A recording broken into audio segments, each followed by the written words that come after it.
working into the side of the ribbing. This is half double crochet worked in the back loops only. So each of these ridges equals 2 half double crochet rows. And so here I have 19.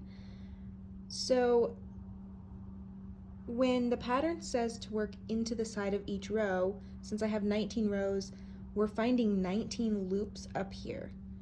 And here's the way I like to think of it.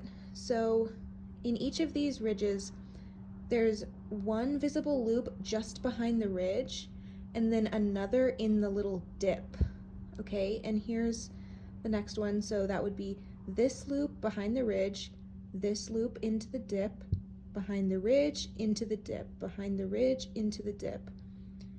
And so the first one will just be this one here, whether it says to just work 1 or increase, which would be 2 into the same, and then we're just going into that ridged one, right? Okay.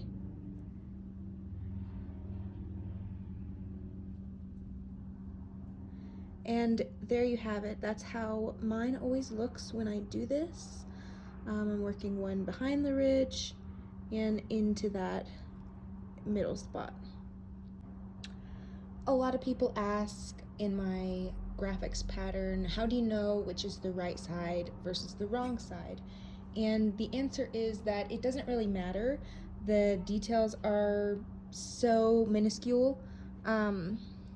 If you look at this ribbing, you can see that the half double crochet in the back loop creates these V's.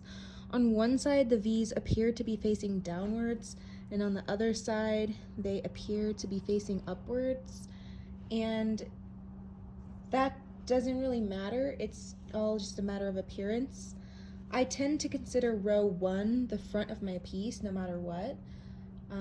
It's just easier that way for me to count and everything, keeping the odd rows on the front.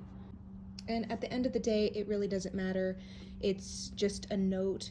That means when you start to work your graphic, you want to pull all the new colors up from the back so that you have the tails hanging in the back. So when you weave them in, they're not visible, and it just leaves a clean look over the whole entire front. So since I determined row 1 to be the front of my piece, now I'm on row 3, and I'm going to begin a graphic. When you are reading a graphic of mine, at least in my patterns, it just looks like a grid with different colored squares, and each square does equal 1 stitch.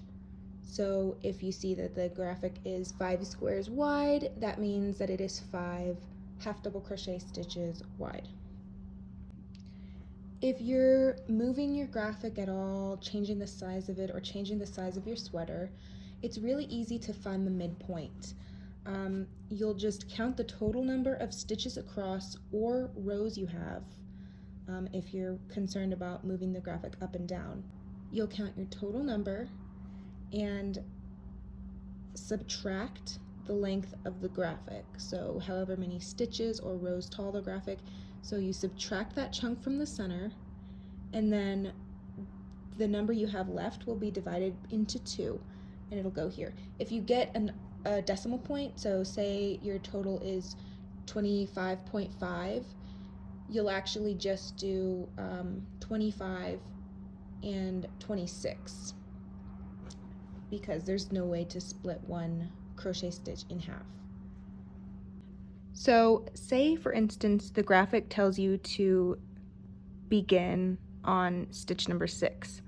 Well, just double check the graphic because it is measured from the widest point. So for example, if you were making a letter T, the graphic will be measured from the widest part of the T, and so down here at the bottom where you start, there will be some blank stitches. So even if it says to start on stitch number 6, you might still have some background color to go. But let's say for instance on this one, I am changing the color for stitch number 6, which will actually begin with the end of stitch number 5. So I'm going to take that apart a bit there. So for stitch number 5, this is a half double crochet, so I'm going to almost complete my half double crochet, except for the last pull through, which will be in my new color, and I will keep that tail to the back and pull through in the new color. So stitch number 6 will be with the new color, and you can just keep that tail to the back. That way you can pick it up again at the end of your graphic, and you will work over top of it.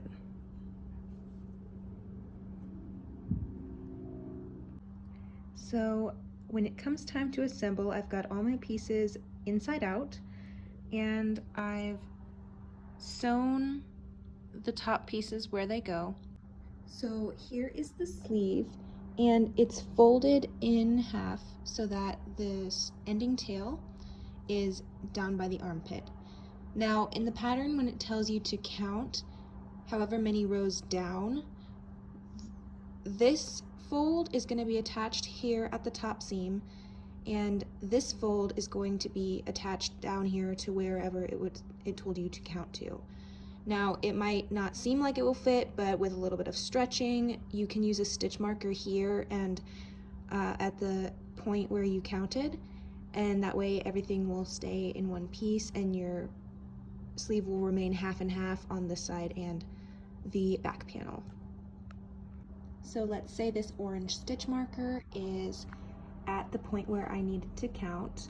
I'm going to take this tail and start seaming this side to this side, up and around, and keep in mind it is not a ratio of 1 to 1 between stitch and row.